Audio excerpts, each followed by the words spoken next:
Yo, ketemu lagi di video seri proposal skripsi. Masih rekaman dari mobil, di dalam mobil. Demi kamu semua, demi kamu guys. Kamu luar biasa.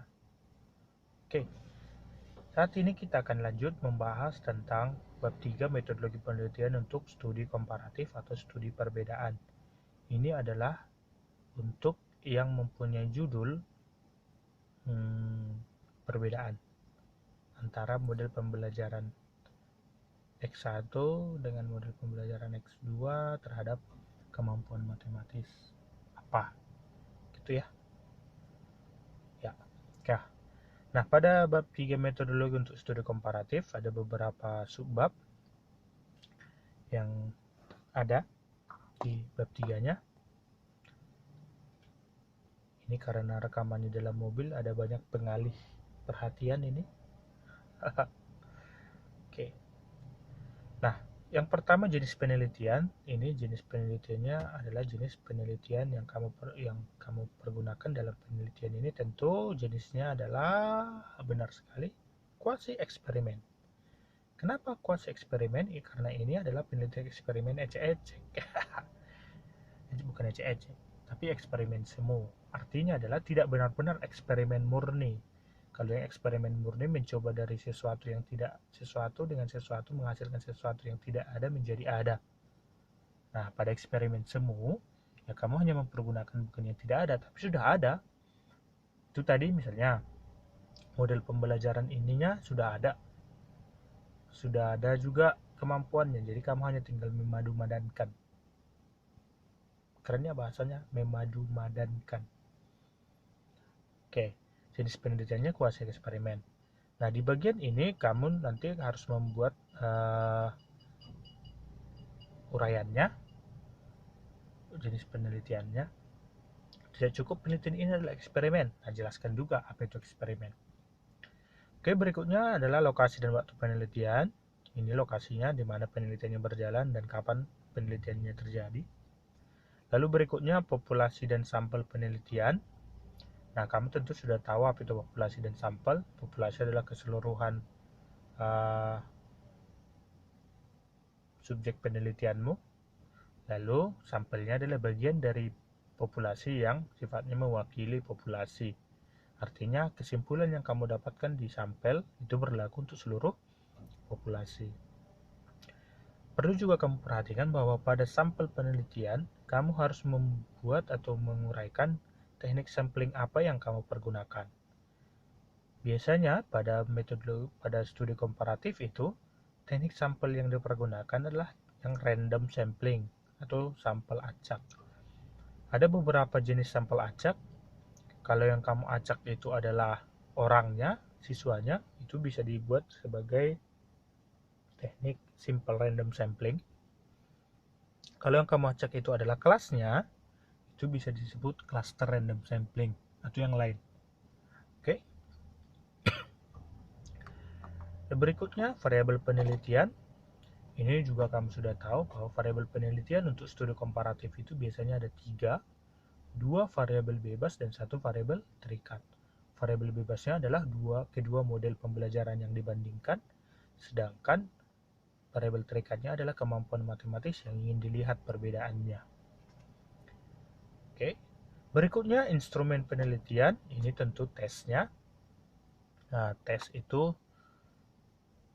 bagaimana? Tentu harus mengikuti indikator dari kemampuan matematisnya.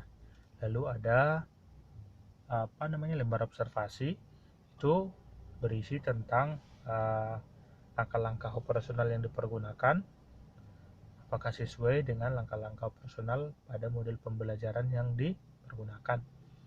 Oke. Nah, perhatikan juga bahwa pada instrumen penelitian ini harus juga kamu tuliskan uji kelayakannya. Tentu kamu sudah paham ya uji kelayakannya. Ada validitas, reliabilitas, indeks kesukaran, dan daya pembeda. Topik ini tentu kamu sudah tahu, sudah pernah dipelajari di mata kuliah lain tentang apa itu makna validitas, reliabilitas, indeks kesukaran, daya pembeda. Oke, nanti jika ada waktu kita akan buatkan videonya membahas mengenai itu. Berikutnya adalah teknik pengumpulan data. Teknik pengumpulan data itu tentu berkaitan dengan bagaimana caranya kamu mengumpulkan data. Kalau dengan tes, bagaimana caranya kamu mau mengumpulkan data dengan tes. Perlu dipertimbangkan bahwa untuk teknik pengumpulan data itu, tes yang dipergunakan itu harus dari dua kelas tentu. Ada dua kelas yang akan dibandingkan, ada dua model yang akan dibandingkan, dan tentu itu akan memerlukan dua kelas. Ada kelas yang dipergunakan dengan yang akan diberi perlakuan satu model, dan di kelas yang satu lagi mempergunakan model yang lain. Nah, pada tes itu sangat saya sarankan menggunakan pre-test dan post-test. Tidak cukup hanya post-test saja. Mungkin ada beberapa pendapat yang mengatakan cukup hanya post-test karena yang hanya sekedar membandingkan hasilnya saja.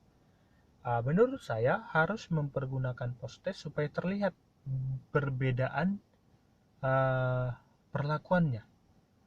Supaya terlihat bahwa perbedaan yang terjadi pada kemampuan itu memang disebabkan oleh perbedaan modelnya, perbedaan perlakuannya. Itu nanti akan kita bahas di video yang lain mengenai teknik analisis datanya ya. Berikutnya ada juga lembar observasi. Ini sudah kita bahas teknik mengumpulkan datanya. Perhatikan bahwa pada lembar observasi itu siapa yang kamu observasi. Tentu ada dua hal yang ingin kamu observasi, yaitu guru dan siswanya. Observasi untuk guru bertujuan untuk melihat apakah model pembelajaran itu benar-benar dilaksanakan oleh guru sesuai dengan langkah-langkah pembelajarannya. Sedangkan lembar observasi untuk siswa itu gunanya untuk melihat apakah respon siswa terhadap satu model itu sesuai dengan sintaks pembelajarannya. Oke. Lalu berikutnya, teknik analisis data. Kita angkat sedikit barang itu.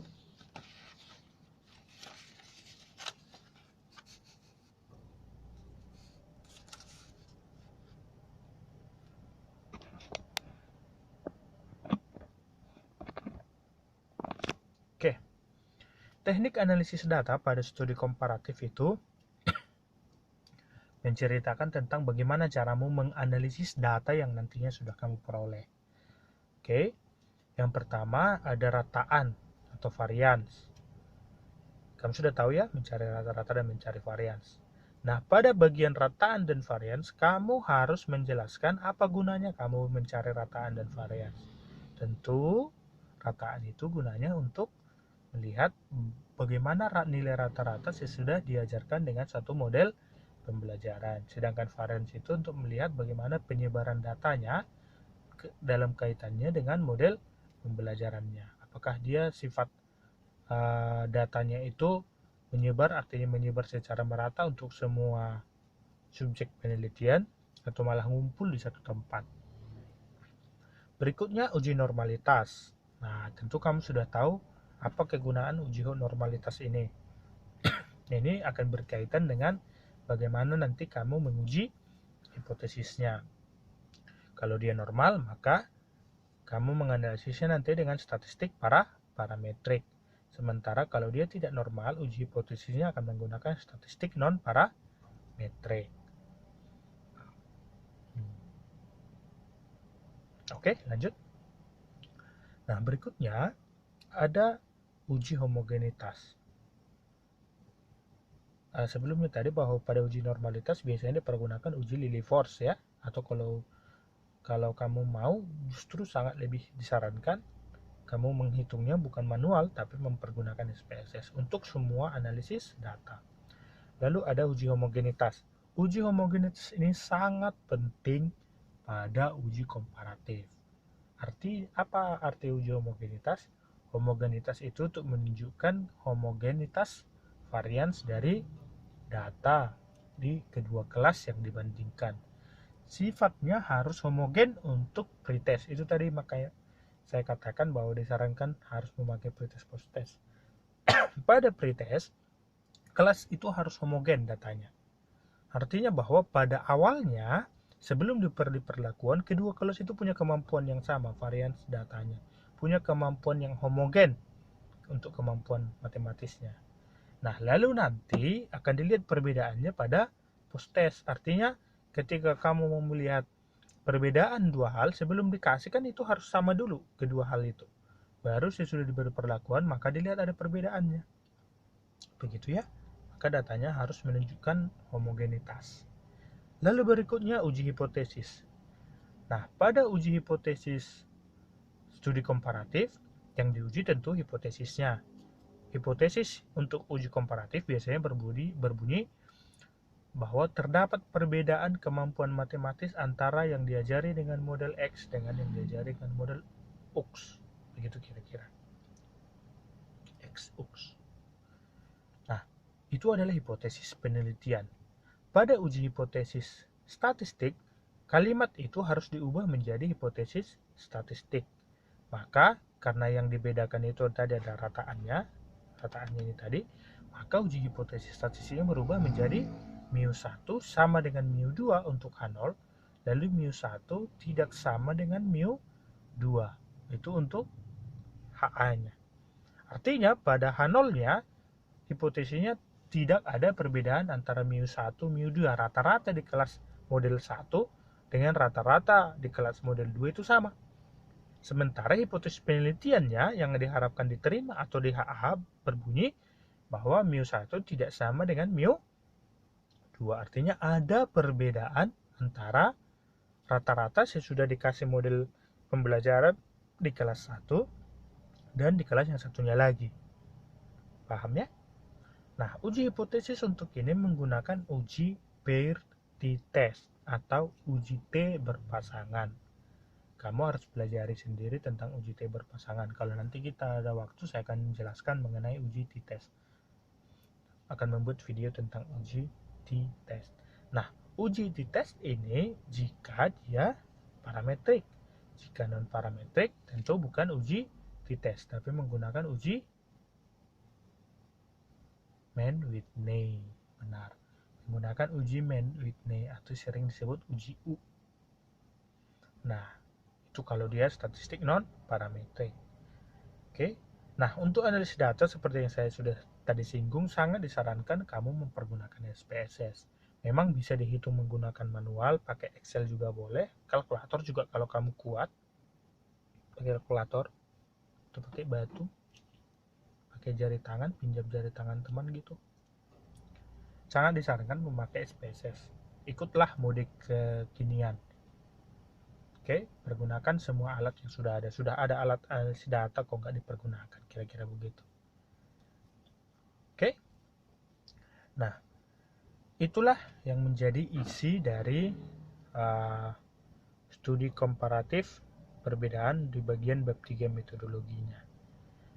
Jika ada pertanyaan, silakan dibuat di kolom komentar. Jangan lupa subscribe supaya dapat mendapatkan info terbaru untuk video-video selanjutnya. Oke, saya kira demikian. Kita akan sambung di video berikutnya mengenai bab 3 untuk studi kausatif atau analisis pengaruh.